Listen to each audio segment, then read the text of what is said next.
8월 1일 날 아주 독특한 영화가 개봉을 합니다. 봉준호 감독님께서 만든 설국열차라는 영화인데요. 이 영화의 설정이 아주 기발합니다. 그 현대판 노아의 방주가 등장을 하는데, 그런데 그게 배가 아니고 열차입니다. 지구에 대빙하기가 오게 되면서 사람이 유일하게 살 수 있는 길은 이 특별한 열차에 타는 것밖에 없는 거예요. 이 열차를 못 타면 바로 죽는 겁니다. 그러니까 얼마나 치열하게 사람들이 여기에 탔겠습니까? 그런데 재미있는 것은 이 열차 안의 좌석이 철저하게 계급에 따라서 칸과 자리가 정해진다는 것입니다. 그래서 탑승자의 계급과 돈이 많을수록 앞쪽 칸에 타게 되고, 그리고 계급이 낮을수록 뒷칸으로 밀리게 됩니다. 앞칸의 사람들은요, 온갖 풍성한 음식과 그리고 호화스러운 생활, 사치스러운 생활을 즐기지만, 반대로 뒷칸으로 가면 갈수록 살림살이가 나빠지고 거기서 나오는 음식이나 이런 것들이 형편없게 됩니다. 아예 맨 뒤에 꼬리칸의 사람들은 거의 짐승과 같은 수준으로 살아갑니다. 칸을 넘어가고 싶어도요, 앞쪽으로 가고 싶어도 군대가 각 칸 사이를 엄격히 지키고 있어서 그럴 수도 없습니다. 그런데 이 열차에서 폭동이 일어나는 거예요. 그래서 맨 뒤에 꼬리칸에 있는 사람들이 반란을 일으킨 거죠. 그래서 한 칸씩 앞으로 점령해 나간다는 것이 이 영화의 주된 내용입니다. 총 60칸이에요. 제가 이 영화에 대한 설명과 이 예고편을 보면서 이런 생각이 들었습니다. 가진 사람들은 어떻게 하든지 간에 자기가 가진 것을 지키고 빼앗기지 않으려고 하고, 못 가진 사람들은 어떻게 하든지 간에 더 가져서 가진 자의 대열에 끼려고 하는 영화의 모습이 현대의 우리의 모습과 너무나도 닮았다라는 거예요. 그래서 이런 생각을 해본 겁니다. 봉준호 감독은 가진 자와 못 가진 자들을 이렇게 영화에 등장하는 기차에서처럼 일렬로 쭉 늘어놓고 보면 사실은 눈에 보이지 않는 이런 계급이 존재한다는 것을 보여주려는 것은 아니었을까 하는 그런 생각이 든 겁니다. 그리고 그 최하위 계급이 상급 사회의 사람들을 차례로 부서뜨리면서 전진하는 그런 통쾌함을 보여줌으로 인해서 실제로 현대사회에서 저와 여러분같이 꼬리칸에 사는 우리 같은 서민들에게 일종의 카타르시스를 선물하는 것은 아닐까 하는 그런 생각을 나름대로 해보았습니다. 그리고 아울러 이런 상상을 한번 해봤습니다.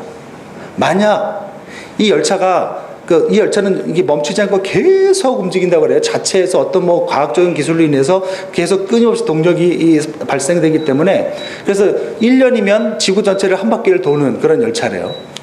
그런데 만약에 이 열차의 이 선로의 한 지점이 예기치 못한 일로 어떤 사건으로 인해서 끊어져 버렸고, 그리고 그 밑은 만약에 낭떠러지라면, 그런 일이 발생했다면, 그래서 길어야 3일이나 4일 후가 되면 모두가 추락해서 죽게 된다면, 이들의 지금의 모든 경쟁과 치열한 싸움이 무슨 소용이 있는 것일까라는 생각이 들었어요. 그런 상상이 들었어요. 목숨을 걸고 앞칸으로 올라가려는 경쟁과 그것을 막는 사람들, 그리고 그 안에서 일어나는 모든 암투와 거기서 오는 절망들, 이런 것들이 조금 후면 기차가 절벽으로 곤두박질 치게 된다면 과연 무슨 의미가 있을까? 죽어라 싸워서 그 빈곤한 꼬리칸을 벗어난다 한들 그것이 곧바로 끝나버리고 만다면 그것이 무슨 소용이며, 또 온갖 암투와 머리를 다 써서 자신의 부를 지켜낸다 한들 그것 또한 조금 후에 끝나버리고 만다면 무슨 의미, 무슨 소용이 있겠느냐는 거예요. 그런데 안타까운 것은요, 이것은 상상이 아니라 실제라는 것입니다.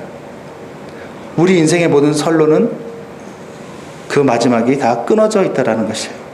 이것은 상상이 아니라 사실이고 지금 모두 우리에게 닥친 현실입니다. 우리의 인생은 영원하거나 무한한 그런 것이 아닙니다. 제가 예언자는 아닙니다만 분명히 근데 제가 예언하고 장담하는데 우리의 모두는 100년 이내에 우리 인생의 선로가 끊기는 시점을 다 맞이하게 되어 있습니다. 제 딸이 아무리 나이가 어리다 하더라도 112살까지 살 수 있겠어요? 못 살죠. 어차피 우리의 모든 인생의 선로는 반드시 끊어지는 그 시점을 모두가 맞이하게 된다는 것입니다. 그리고 그때 우리는 그동안 그렇게 노력해서 이룬 모든 것들을 다 놓고 떠나야 합니다. 그런데도 대부분의 사람들은 지금의 삶이 주는 안락에 사로잡히고 또 문제에 사로잡혀서 이 심각한 이 선로가 끊어졌다는 이 문제의 심각성을 전혀 알지 못합니다. 마치 자신은 영원히 죽지 않고 영원히 끝나지 않을 것처럼 살아갑니다. 하지만 진실은 무엇입니까? 우리 각자가 탄 인생의 기차는 모두 그 끝이 끊어져 있다는 사실입니다. 그래서 언젠가는 모두 한 사람의 예외도 없이 인생이라는 열차의 운행을 멈춰야 할 날이 온다는 거예요. 그러니 그 전에 우리가 무엇을 쌓아놓든 무엇을 이루든 그것이 우리에게 어떤 의미가 있겠느냐는 것입니다. 아무것도 가져갈 수 없는데. 그런데 성경은 이렇게 우리 인생의 선로가 끊어진 이유가 우리의 죄 때문이라고 지적을 합니다. 그래서 하나님은 로마서 6장 23절에 죄의 삭슨 사망이라고 선포하셨습니다. 하나님께 범죄한 것이, 하나님의 말씀에 불순종한 것이 결국 이 죽음을 불러들였다는 것입니다. 그래서 모두가 죽게 만들었다는 거예요. 그러면 어떤 이들은 이렇게 말을 합니다. 목사님, 하나님이 사랑의 하나님이라면 그냥 다 덮어주고 그냥 다 용서해주면 안 되는 겁니까? 꼭 그렇게 죽게 했어야 되는 것입니까? 여러분의 생각은 어떻습니까? 여러분 얼마 전에 상영했던 도가니라는 영화를 혹시 보셨습니까? 여러분 이 영화는 가상의 이야기가 아니라 실화를 각색해서 만든 것입니다. 실제로 광주에 있는 이 인화학교라는 청각장애인 이 학교의 교장 선생과 그 다른 선생들이 그 학교의 장애 학생들에게 아주 오랫동안 못된 짓을 실제로 했습니다. 귀가 들리지 않고 정신 연령이 낮다는 이유로 온갖 못된 짓과 폭력을 오랫동안 해온 것입니다. 그러다가 걸려서 재판을 받게 된 거예요. 그동안 이 어린 아이들이 받았을 그 성적인 수치감과 모멸감과 그 어떤 그 모든 그 아픔들은요, 이루 말할 수가 없어요. 그래서 결국 재판을 받았는데요. 그런데 실제 재판에서요, 실제 판결에서 교장 선생은 집행유예가 났습니다. 무슨 말이에요? 3년 6개월인가 집행유예가 나서 그 안에 똑같은 범죄만 없으면 형을 살 필요가 없는 거예요. 집행유예가 났고요. 그리고 대부분의 나머지 선생들도 처벌을 너무나도 약하게 받았어요. 그때 그 사실을 들은 모든 사람들이 굉장히 분노했습니다. 그 이유가 무엇입니까? 공의가 제대로 실현되지 않았기 때문에 그래요. 그런데 나아가 이런 못된 짓을 한 사람들이 사랑이라는 명목하에 모두 다가 그냥 다 용서받고 풀려나게 된다면 우리나라는 사랑의 나라는 될 수 있어도 공의와 정의의 나라는 될 수가 없는 것입니다. 마찬가지예요. 하나님의 나라도 사랑의 나라이긴 하지만 동시에 공의의 나라입니다. 하나님은 사랑의 하나님이시지만 동시에 공의의 하나님이세요. 반드시 죄를 범한 사람은 그 대가를 치러야 되는 것입니다.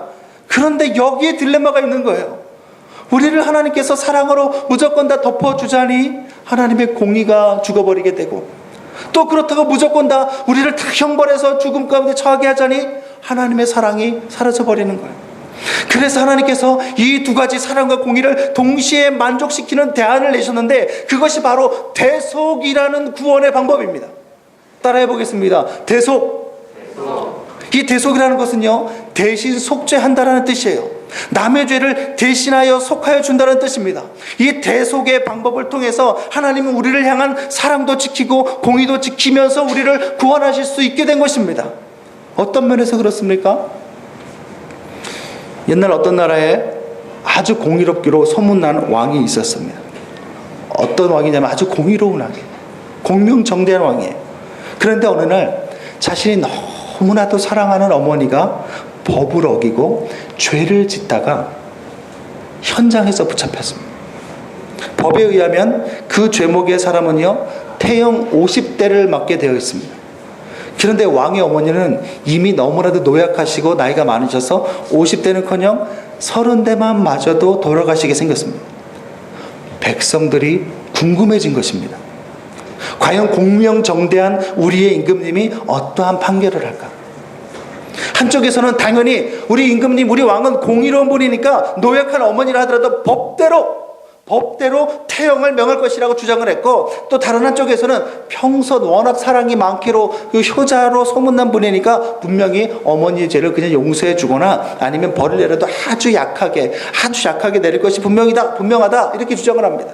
나중에는 백성이 둘로 딱 나눠져 가지고 한쪽은 공의파, 한쪽은 사랑파로 둘로 나눠져서 서로 싸움박질 일어납니다. 드디어 재판날이 되었습니다. 모두가 숨죽여서 왕의 판결을 기다리는데 아니나 다를까 이 공명정대한 이 왕은 이렇게 판결을 합니다. 죄인은 왕의 어머니라도 죄를 범하였으므로 법에 따라 태형 50대에 처한다. 순간 정의파 진영에서 환호성이 확 터집니다. 역시 우리 임금님은, 역시 우리 왕은 공의로운 분이셔. 그런데 반대로 사랑파, 용서파의 진영에서는 야유의 목소리가 흘러나옵니다. 아니, 그래도 자기 어머니인데 저럴 수가 있나? 뻔히 죽을 것을 알면서도 어쩜 저럴 수 있지? 정말 피도 눈물도 없는 분이네. 그러면서 다들 사랑이 죽었다고 사랑파에서 이야기를 하는 겁니다. 그리고 얼마 지나지 않아 형이 집행이 되었는데 사람들의 눈이 깜짝 놀라고 휘둥그레지는 것입니다. 어머니를 태형대에 엎드리게 했는데 갑자기 왕이 자신의 왕복을 모두 다 벗더니 그 어머니 옆에 자신이 엎드리는 거예요. 그러면서 이렇게 명령을 합니다. 내가 대신 형벌을 받을 테니 왕이라고 인정사정 봐주지 말고 법대로 때리시게. 이렇게 해서 왕은요, 공의도 지키고 사랑도 지키는 구원을 자기 어머니에게 베푼 것입니다. 이것이 바로 대속이라는 방법이에요. 대신 속죄하는 방법입니다. 하나님은 이렇게 하나님 자신이 죄를 대신 짊어지는 방식으로 자신의 백성들을 구원하시기로 작정하신 것입니다. 여러분, 하나님은 일찍이 창세기 3장 15절을 통해서 아담과 하와에게 무엇을 약속하셨습니까? 여자의 후손이 오게 되면 사단의 권세가 멸망당하고 사람들은 구원받을 것이다라고 약속하셨습니다. 그런데 그때는 약속의 후손이 와서 어떠한 방식으로 구원하실지는 말씀하시지 않으셨어요. 하지만 그 이후 그 약속의 후손들에게는 구원의 방식이 대속의 방식으로 진행될 것을 분명히 미리 알려주시고 말씀해 주셨습니다. 그리고는 약속의 후손들에게 그 구원의 방식을 내내 연습시키면서 구원자를 기다리게 했어요. 여자의 후손을 기다리게 했어요. 그 연습시키신 그것이 무엇입니까? 그것이 바로 이스라엘 백성에게 주어진 제사라는 방식이에요. 이 제사의 방식이 바로 대속의 방식이었습니다. 그래서 제사를 드릴 성막을 지으라고 명령을 하시고 제사의 방법을 알려주셔서 행하게 하신 것입니다. 그것이 출애굽기 후반부와 그리고 레위기의 전체의 내용입니다. 이 성막에서 하나님은 백성들 가운데 임하셔서 그들의 죄가 용서받는 방식을 연습시키셨어요. 먼저 그러면 그 성막의 구조를 한번 보도록 하겠습니다. 오늘을 위해서 거금을 투자해서 레이저 포인트 보이죠? 네. 저게 지금 성막입니다. 잘 보여요. 좋아요. 여기가 바깥들이고요. 여기가 지금 바로 성막입니다. 성막. 자, 다음 이제 성막을 좀 다시 한번 보도록 할게요. 성막을 보여주세요. 예.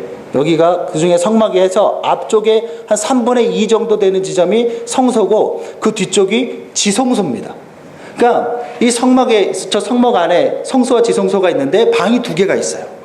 이 방이 2개가 있는데 성소는 거룩한 곳이라는 뜻이고 지성소는 무슨 뜻이에요? 거룩한 곳 중에서도 제일 거룩한 곳이라는 뜻이에요. 그런데 저기 보시게 되면 여기가 지성소고 여기가 성소인데요. 이 지성소 안에는 여기 진설병이라든가 금촛대라든가 아니면 분향단이 이렇게 있죠. 그리고 이 뒤쪽에 성소 안에는 이 증거궤, 언약궤라고 불려지는 이 모세의 십계명이 들어있는 그 언약궤가 있고 요 부분, 여기가 바로 속죄소입니다. 속죄소. 하나님께서 이곳에 바로 요 자리에 임재하시는 겁니다. 그러니까 하나님께서 임재하시고 내려오시는 곳이 어디냐? 여기입니다. 여기. 그러니까 이 앞에 보면 요게 칸막이가 지금 반만 쳐져 있는 게 아니라 지금 단면으로 보여주느라고 원래 다 막혀 있어요. 이게 바로 뭐냐면 요게 바로 휘장입니다. 제사장들은 이 안까지만 들어갈 수가 있어요. 이 안에는 함부로 들어가지 못해요. 저 휘장, 두꺼운 휘장이 지금 가로막고 있는데 저 휘장이 어느 정도의 두께냐면요. 유대 문헌에 의하면, 이제 저를 보세요. 유대 문헌에 의하면 이 휘장은 15cm 이 정도의 두께로 짜여져 있는데 황소 2마리가 두 마리씩 이쪽 2마리 쪽 2마리가 양쪽에서 잡아당겨도 찢어지지 않을 정도의 두께라고 합니다. 이렇게 두껍고 무거운 휘장으로 지성소를 가려놓은 이유는 죄 있는 인간이 하나님 계신 저 지성소에 함부로 들어가지 못하게 하기 위함입니다. 그래서 이곳 지성소는 일반 제사장들은 아예 들어가지도 못하고 어림도 없고 이스라엘 백성 중 단 한 명, 제사장 중에서도 대제사장만 딱 한 사람만, 그것도 매번 들어가는 것이 아니라 1년에 딱 한 번 7월 10일 대속죄일이라는 그 날에만 들어갈 수 있어요. 다른 날은 아예 들어가지도 못합니다. 여기에. 그것도 그냥 들어가는 것이 아니라 아까 제가 말씀드렸던 분향단, 이 지성 여기 분향단이거든요. 이 분향단에서 향을 그냥 가능한 한 많이 피워놓은 거예요. 들어가기 전 1년에 한 번 들어가기 전에 향을 가능한 한 많이 피워가지고 이 향이 어디로 들어가게 하냐면 저 지성소 안으로 들어가게 해서 저 지성소가 이 연기를 꽉 차가지고 지척을 분간할 수 없게 만듭니다. 그래서 그 바로 앞에 사람이 있어도 보이지 않게 만들어 놓은 다음에, 그런 다음에 들어갔어요. 왜 그렇습니까? 그렇게 해서 사람이 하나님의 영광을 보지 못하게 가려져야 사람이 하나님의 임재를 보고 죽지 않을 수 있기 때문에 그런 거예요. 그러니까 대제사장조차도 저 안에 들어갈 때, 백성을 대표해서 들어갈 때조차도 그렇게 무섭고 떨리면서 그렇게 들어가기가 무서운 가운데 들어간 것입니다. 1년에 다른 차례 들어가는데도. 이런 두려운 분위기 가운데 진행되는 것이 1년에 한 번 있는 대속죄일이라는 제사예요. 이 대속죄일에 하나님은 이스라엘 백성 전체의 죄를 단체로 사해 주셨습니다. 하지만 이스라엘 백성의 죄를 용서해 주시는데 그냥 용서해 주시는 것이 아닙니다. 제사장 자신을 위해서는 수송아지를 잡고 이스라엘 백성 전체를 위해서는 순염소를 잡아서 그 피를 흘려야 됩니다. 그런데 이 두 송아지와 염소를 잡기 전에 반드시 해야 될 일이 있는데, 그것이 무엇이냐면 송아지와 염소 위에 손을 얹고 대제사장 자신의 죄와 이스라엘 백성의 모든 죄를 다 고해야 돼요. 저겁니다. 저기는 지금 짐승이 잘못 나왔는데요. 송아지야. 원래는 송아지와, 저거는 이제 주로 화목제 같은 거 드릴 때 하는 건데, 송아지와 그리고 염소 위에 대제사장이 손을 넣고 자신의 모든 죄, 그리고 이스라엘 백성의 모든 죄를 다 고해야 됩니다. 그럼 저렇게 손을 얹고 모든 죄를 고할 때 반드시 두 가지 일이 일어나는데, 그게 뭐냐면, 한 가지는 저 사람 보세요. 죄가 지금, 저 사람의 죄가 저 손을 얹는 순간 어떻게 돼요? 그 짐승에게로 옮겨집니다. 옮겨져요. 이것을 신학적 전문 용어로 죄의 전가라고 이야기합니다. 전가라. 이게 바로 전가라는 거예요. 고백하는 사람들의 죄가 짐승에게로 옮겨지는 겁니다. 동시에 저 짐승이 이 사람을 대신하게 되는 거예요. 대신하게 되는 거예요. 그러면 이제 그 송아지와 염소를 잡습니다. 원래는 엄마 원래는 대제사장이 죽고 이스라엘 백성이 죽어야 되는데, 원래는 대제사장이 죽고 이스라엘 백성 전체가 다 죄 때문에 죽어야 되는데, 그 짐승들이 대신 죄를 뒤집어 쓰고 죽는 것입니다. 그리고 그 피를 가지고 대제사장은 하나님의 존전 앞에 가서 아까 말씀드렸던 속죄소에 뿌리는 거예요. 그러면 하나님은 그 피를 보시고 이스라엘 전체가 죄의 형벌을 받고 죽은 것으로 간주하시고 용서해 주시는 것입니다. 사실은 짐승이 죽었는데 하나님은 당신의 백성이 죽었다고 간주하고 용서해 주시는 것입니다. 이것을 통해 하나님은 당신의 백성에게 이제 앞으로 이런 대속의 방식으로, 짐승이 대신 죽어서 너희들의 죄가 사해진 것처럼 이런 대속의 방식으로 온 인류의 죄를 사하실 것을 미리 계시하시고 미리 알려주신 것입니다. 그렇기 때문에 이런 제사를 명하신 것은 정말 이것으로 죄가 사해지기 때문이 아닙니다. 이것을 통해 앞으로 진짜 진행될 진짜 대속의 제사를 미리 보여주신 거예요. 장차 진짜 어린 양이 되어 우리 대신 죽으실 여자의 후손이신 예수님을 미리 바라보게 하기 위함입니다. 그래서 예수님이 이 땅에 오셨을 때에 세례 요한이 성령의 충만함으로 그 예수님을 가리켜서 무엇이라고 증거했습니까? 보라, 세상 죄를 지고 가는 하나님의 어린 양이로다.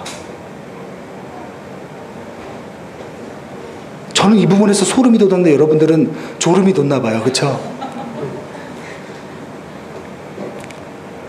놀랍다. 그러므로 구약의 제사는요, 진짜가 아니고 연습이고 모형이에요. 그래서 오늘 본문의 히브리서 기자는 1절과 4절에서 보여주세요. 1절과 4절에서 율법은 장차 올 좋은 일의 그림자일 뿐이다. 제사나 율법은 장차 올 좋은 일의 그림자일 뿐이요 참 형상이 아니며 황소와 염소의 피로는 죄를 없이 하지 못한다고 말씀한 거예요. 그러므로 진짜 대속의 제사는 바로 하나님께서 보내신 예수 그리스도께서 우리 대신 모든 죄를 지시고 십자가에 죽으신 그 제사가 진짜 제사이며, 그것으로 우리 모두가 온전하고 거룩하게 되었다고 히브리서 저자는 말씀하고 있는 것입니다. 그것이 오늘 우리가 읽은 10절, 12절, 14절 말씀이에요. 우리 다 같이 한번 읽어봅시다. 시작. 이 뜻을 따라 예수 그리스도의 몸을 한번에 드리심으로 말미암아 우리가 거룩함을 얻었노라. 오직 그리스도는 죄를 위하여 한 영원한 제사를 드리시고 하나님 우편에 앉으사 그가 거룩하게 된 자들을 한 번의 제사로 온전히 하셨느니라. 이 말이 그 말이에요. 예수님의 제사가 진짜예요. 구약에 계속해서 제사를 명하신 것은 앞으로 이런 제사 대속에 이 사건이 일어날 것인데, 그것을 미리 알고 너희들이 기다리라는 거예요. 그 구원자를 대망하라는 거예요. 예전에 제가 유년부를, 우리 어린 아동부 학생들도 많은데 유년부를 제가 담당한 적이 있었습니다. 초등학교 1, 2, 3학년 아이들이에요. 근데 여름 성경학교 때 제가 십자가 대행진이라는 그런 코너를 제가 직접 짜서 한번 해보고 한 적이 있었습니다. 그때 곳곳에서 많은 선생님들이 너무 잔인하다고, 아주 그냥 전도사가 너무 뭐랄까 경험이 없어서 저런 식으로 막 진행한다, 어떻게 꼬맹이들한테 저런 걸 다 체험시킬 수가 있느냐, 이렇게 얘기를 했었어요. 그래서 그 당시에 제가 어떻게 했냐면 예수님의 십자가의 형벌을 간접적으로 아마 아이들에게 체험을 시켜줘서 예수님이 얼마나 우리를 사랑하시는지를 알게 하고 싶었던 거예요. 그래서 한 곳에서는 그 십자가 실제로 크기, 아이들이 질만을 해야 되기 때문에 너무 큰 것 말고 아이들이 질 때 조금 무거운 십자가 준비해놓고, 한 곳에서는 채찍을 또 준비해서 마네킹을 만들어놓고 마네킹 등짝을 채찍으로 얘들한테 때려보게 이렇게 시키고, 한쪽에서는 또 이제 데모 코스 해가지고 데못을 정말로 이게 구에다가 망치랑 같이 구에다가 놓고 그 앞에 이쑤시개를 잔뜩 갖다 놓고, 제가 그 데모 코스를 제가 담당했거든요. 데못, 큰 못 코스를 제가 담당했어요. 그래서 애들이 딱 오면은 앉혀놓고서 예수님의 손목에 이 데못이 박혔단다 얘기하면서, 자 지금부터 체험을 시작하도록 하겠습니다 하면서 그 이쑤시개를 가지고 아이들의 손등을 살짝 따끔할 정도로 톡콕콕콕 찔렀어요. 그러면 아들이 아프잖아요. 이쑤시개로 찌르더라도 뾰족한 걸로 찌르니까. 아이들이, 그래서 제가 그런 걸 통해서 예수님의 고통을 조금이라도 생각해 봤으면 이 아이들이 자신들을 얼마나 사랑하는지. 그런데 어린아이들인데도 정말 그런 코너들을 돌면서 아이들이 정말 많이 이 은혜를 받고, 정말 예수님이 정말 나를 사랑한다라고 그때 경험했다는 그런 고백을 하는 걸 봤습니다. 근데 그 중에 그 체험을 하던 어떤 꼬맹이가 저한테 이렇게 물었어요. 그 질문은요 너무 수준이 높아가지고, 그 질문을 한 아이가 3학년인가 2학년인가로 제가 기억하는데, 웬만한 권사님들도 못하시는 아주 수준 높은 질문이었습니다. 그 질문이 뭐냐면, 전도사님, 예수님이 우리 대신 죽으실 때 꼭 그렇게 아프게 돌아가셔야 됐나요? 그럴 필요가 있었나요? 그냥 편하게, 그 아이가 한 말을, 제가 말이 아니라 독약 먹고 편하게 돌아가시면 안 돼요? 이렇게 저한테 물어보는 거예요. 독약 먹으면 편하다고 생각을 한 거예요, 이 아이는. 그렇게 편하게 돌아가시면 되지, 왜 굳이 이렇게 못에 찔리고 채찍에 맞고 막 그냥 가시면류관 이런 데 찔리고 막 이러실 필요가 뭐가 있습니까? 이런 뜻이에요. 아주 수준 높은 질문이죠. 그래서 제가 그때 그 아이가 이해를 하든 못하든 이렇게 대답을 했습니다. 야, 너 정말 정말 좋은 질문이다. 정말 최고의 질문이다. 예수님께서 대신 우리 대신 지신 것은 죄만 지신 것이 아니라 그 죄 때문에 우리가 받아야 될 형벌까지도 대신 짊어지신 거기 때문에, 그래서 십자가의 고통을 받으셔야 됐어. 그렇습니다. 예수님은 우리의 죄만 지신 것이 아니에요. 그 죄 때문에 원래는 우리가 받았어야 했던 하나님의 진노와 하나님의 무시무시한 형벌까지도 우리 대신 짊어지신 것입니다. 그래서 그 참혹한 십자가 형벌을 받으신 거예요. 하지만 이로 인해서 예수님은 우리의 모든 죄와 형벌의 문제를 완전히 해결해 주셨어요. 그래서 이제 죄로 인해 떨어졌던 하나님께 다시금 돌아갈 수 있는 길이 열렸고, 죄로 인해 받게 된 죽음의 문제가 극복되게 된 것입니다. 이처럼 하나님이 우리를 구원하시는 방식은 대속의 방법입니다. 대신 죽음의 방식이란 말입니다. 이것을 통해서 우리를 죄와 죽음의 문제에서 완벽하게 건져 주셨습니다. 그래서 우리 생명의 끊어진 선로를 하나님께서 아들 예수 그리스도의 목숨으로 다시 이어주신 거예요.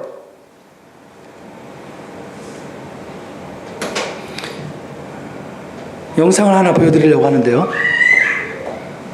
여러분, 다리 중에 도개교라는 다리가 있습니다. 그게 어떤 다리인 줄 아세요? 아직 보여주시면 안 되고, 우리 전도사님이 성격이 급하셔서. 도개교라는 다리는요, 큰 배가 그 운하, 그 강이나 이런 밑으로 지나갈 수 있도록 하기 위해서 위로 열려질 수 있는, 위로 이렇게 쫙 열려질 수 있는 구조로 만들어진 다리를 도개교라고 합니다. 한 아버지와 아들이 있어요. 이 둘이는 너무나도 사랑해요. 아버지는 이 도개교를 열어주고 닫아주는 이거를 관리하는 사람입니다. 이게 실화예요. 체코에서 일어난 진짜 실화입니다. 근데 어느 날 아들이 아빠가 가버리고도 집에서 항상 혼자 있으니까 어느 날 아빠가 일하는 곳에서 자기도 같이 있고 싶다고 얘기를 합니다. 그래서 그날따라 이 아버지가 아들을 데리고 함께 출근을 합니다. 아들과 아버지는 도개교 근처에서 낚시를 하면서 재미있게 시간을 보냅니다. 그런데 마침 그때 배가 들어오는 게 보여요. 그러니까 아버지는 잠시 아들을 남겨둔 채 들어오는 배를 통과시키기 위해 기계실로 갑니다. 그리고는 다리를 딱 들어 올려서 배를 통과시킵니다. 그런데 그때에 배가 지나가고 있다는 이 적색 신호를 보지 못한 기차가 너무나 빨리 다리를 향해서 달려오고 있습니다. 아들은 그 막 뻥뻥 나는 그 연기를 보고는 아빠에게 급하게 소리를 지. 아들이 먼저 그걸 본 거야. 아빠는 기계실에 있고. 아빠! 기차가 들어와요! 라고 소리를 지릅니다. 하지만 아빠는 기계 소음으로 인해서 아들의 목소리를 듣지 못합니다. 그대로 내버려뒀다가는 기차가 그대로 올려져 있는 다리를 들이받고 전부 다 사람들이 죽게 생긴 거예요. 그래서 결국 아들은 자기가 직접 다리를 내려야겠다고 하고 아빠가 보여준 그 레버를 당기려고 기계실 레버를 당기려다가 오히려 그 엎드려서 당기려고 하다가 도개교 기어 속으로 떨어지는 사고를 당합니다. 그리고 그때 떨어지는 그 광경을 아버지가 기계실에서 봅니다. 그런데 문제는 뭐냐면 기차가 거의 다 막바지로 달려왔다라는 거예요. 무섭게 달려옵니다. 아버지는 갈등하게 됩니다. 다리를 내리면 수백 명의 사람은 살릴 수는 있어도, 다리를 딱 내려버리면 살릴 수 있어도 아들은 기어 사이에 끼어서 끔찍하게 죽게 됩니다. 그렇다고 아들을 살리지 않고 다리를 내리지 않아버리게 되면 그대로 부딪히면서 수백 명의 기차 안에 들어있는 사람들이 죽게 됩니다. 여러분 같으면 그 선택의 순간에 어떻게 하시겠습니까? 사실 이야기는 조금 전에 말씀드린 것처럼 체코에서 실제로 일어난 사건을 2003년에 단편 영화로 만든 것입니다. 각색을 해서. 그래서 이것이 2004년도에 전 세계 아카데미 단편 영화 부분에 노미네이트까지 되고 많은 상까지 받았던 그런 실화를 바탕으로 한 영상입니다. 그것을 6분짜리로, 원래는 29분짜리인데 6분짜리로 편집을 한번 해봤습니다.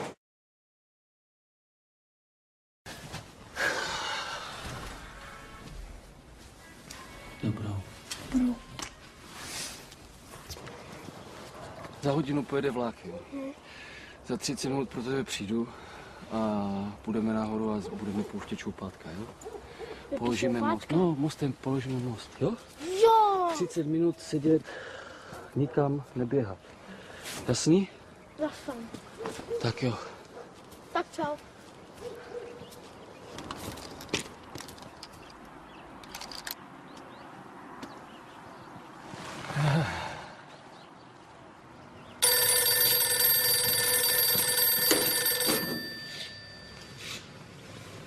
Jo, jasně. Už ho vidím, ten tvůj samovar. Jo? Ahoj.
라디오, 라디오,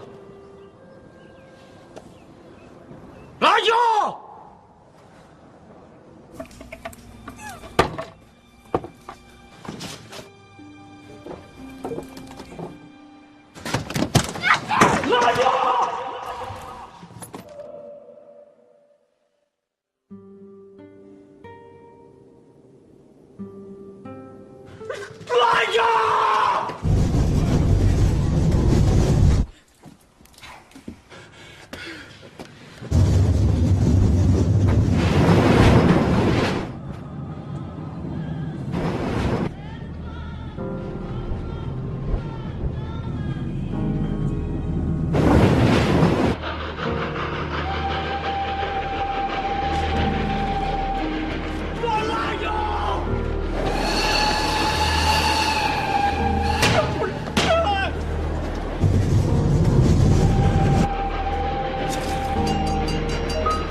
잃었던 생명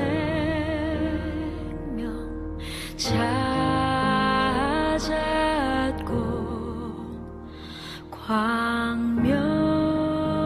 광명으로 떴네.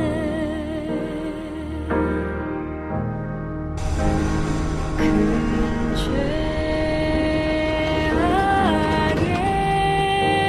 죄악에서 건지신 주의 고마워.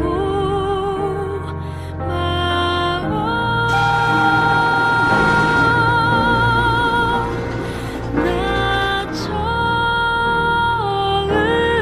믿은 그 시간 귀하고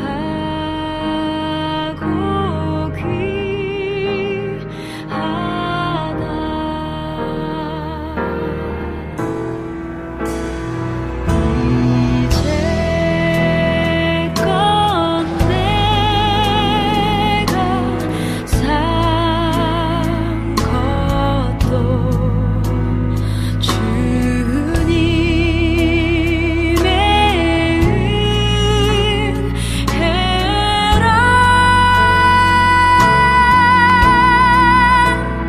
또 나를 장차 본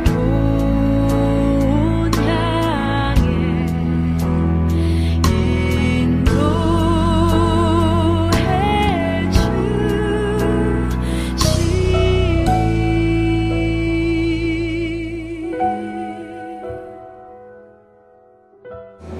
잘 보셨습니까? 이처럼 하나님은 우리 대신 아들을 내어주셔서 우리를 살려주셨습니다. 하나님의 사랑은 이처럼 대신 죽어주시는 사랑이고 대신 짊어지시는 사랑입니다. 이 하나님의 뜻을 받아 예수님은 우리 대신 모든 것을 대신 지셨습니다. 우리의 약함, 우리의 눈물을 대신 지셨고 우리의 상처와 우리의 죽음까지도 대신 지셨습니다. 예수님이 대신 다 가져가 버리시고 우리에게는 대신 생명과 기쁨을 주셨습니다. 여러분, 이 사실을 믿음으로 받으시기 바랍니다. 그러니 우리가 해야 할 것은 그 예수님의 사랑, 하나님의 사랑을 믿고 이전보다 더 많이 하나님을 의지하는 것입니다. 지금 당장 나쁜 일로 보이는 일도 사실은 나쁜 일이 아니라 더 좋은 일을 주시려는 하나님의 사랑으로 믿는 것입니다. 왜 그렇습니까? 모든 약한 것, 모든 나쁜 것, 심지어 죽음까지도 하나님의 아들 예수님이 모두 대신 담당하셨기 때문에 그렇습니다. 모두 다 가져가셨기 때문에 그렇습니다. 그렇기 때문에 하루하루 하나님 의지하고 주 예수님 의지하고 기도하며 최선을 다하면 반드시 머지않은 장래에 하나님의 뜻을 발견하고 고개를 끄덕일 날이 올 것임을 여러분 믿으시기 바랍니다.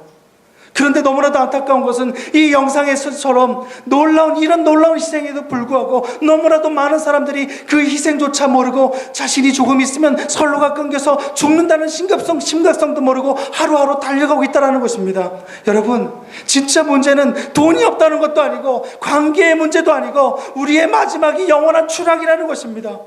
그것이 해결되지 않는데 지금 당장 아무 일 없다고 이대로 계속 살아간다면 우리의 마지막은 너무나도 무섭고 두려운 것이 될 것입니다. 생각해 보십시오.